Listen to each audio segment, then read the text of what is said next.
নমস্কার বন্ধুরা, শুভ বাংলা নববর্ষের অনেক শুভেচ্ছার ভালোবাসা জানিয়ে আজকের ভিডিওটা শুরু করছি। আজ যেহেতু পয়লা বৈশাখ বাংলা নববর্ষের প্রথম দিন, তাই আজ তো একটু দুপুরের খাবারের আয়োজনে স্পেশাল থাকবেই।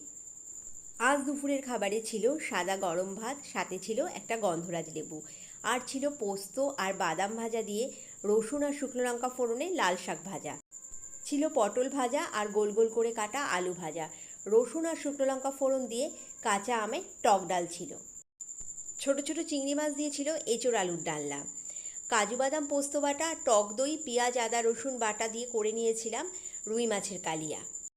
ছিল আজকের স্পেশাল আইটেম আলু দিয়ে মটনের পাতলা ঝোল, আর ছিল মেথি ফোড়নে কাঁচা আমের চাটনি। যেহেতু পয়লা বৈশাখ, শেষ পাতে তো মিষ্টি মুখ থাকতেই হবে, তাই ছিল একটা রসগোল্লা আর পান্তুয়া।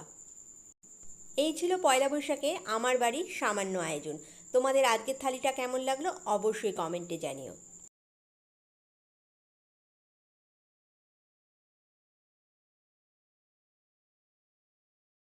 নতুন বছর সবার ভালো কাটুক, ভালো থাকবেন, সুস্থ থাকবেন, এই কামনা জানিয়ে আজকের ভিডিওটা শেষ করছি। আবার দেখা হবে অন্য কোনো দিন অন্য কোনো নতুন ভিডিওর সাথে।